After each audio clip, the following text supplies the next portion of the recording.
Bonjour à tous et bienvenue dans cette nouvelle petite vidéo. Le but de cette vidéo est de vous montrer comment bien s'échauffer avant de faire des exercices à la maison. Restez à l'écoute et on voit tout ça ensemble. Avant de démarrer les exercices, on va rapidement passer en revue la théorie. Donc pourquoi s'échauffer? D'un côté, s'échauffer pour augmenter la température corporelle, mais d'un autre côté, et c'est tout aussi important, c'est de préparer les articulations. Il faut savoir que lorsqu'une articulation est sollicitée, lorsqu'une articulation est mobilisée, elle va sécréter un liquide qu'on appelle la synovie ou liquide synovial. La principale fonction de ce liquide est de lubrifier et de protéger cette articulation. Donc voici les deux aspects importants de l'échauffement, c'est préparer le corps et préparer les articulations. Alors, on démarre, on incline la tête d'un côté, on incline la tête de l'autre. Alors, tout ce qui est mouvement de tête, mouvement de nuque, c'est éviter d'aller vite, éviter d'aller le plus loin possible. Souvent, ce qui peut arriver, c'est d'avoir des petites raideurs au niveau du cou. Si ça arrive, on ne force pas et on change de côté. Ensuite, on regarde en bas et légèrement vers le haut. Alors, légèrement vers le haut, ça ne veut pas dire regarder les étoiles. C'est légèrement vers le haut et vers le bas. Ensuite, on tourne la tête d'un côté, on tourne la tête de l'autre. On garde les épaules bien relâchées.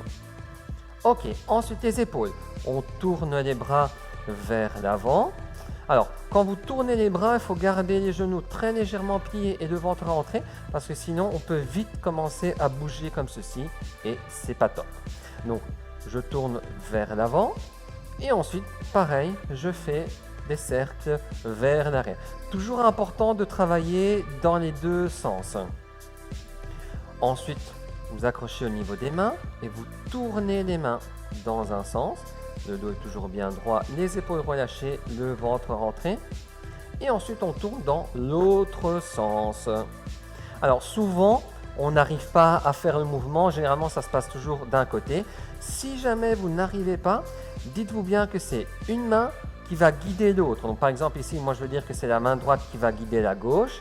Et ça me permet d'avoir un mouvement fluide, d'avoir des jolis cercles. Maintenant, c'est la gauche qui guide la droite. Voilà, donc ça, si jamais vous avez des difficultés à dessiner les cercles. Évitez d'aller trop vite, prenez le temps. Ensuite, on descend au niveau des chevilles et simplement, je monte sur la pointe de pied et puis je redépose. Quand je monte sur la pointe de pied, pensez comme si le sommet de la tête veut toucher et se rapprocher le plus possible du plafond. Pas obligé de monter sur les pointes de pied comme les danseuses étoiles, bien évidemment. Ok. Alors ensuite, on s'aide d'un tapis, le genou sur le tapis, le pied devant hors du tapis. Je pars en arrière, je pars en avant. Donc le pied devant, il reste toujours à plat quand je recule et il reste toujours à plat au niveau du talon quand j'avance. Ça ne sert à rien de nouveau d'aller le plus loin possible. L'idée est de préparer le corps. Ensuite, je fais la même chose de l'autre côté, devant, derrière. Le pied devant est toujours bien à plat, aussi bien quand je pars en arrière, aussi bien quand je pars en avant. Ok.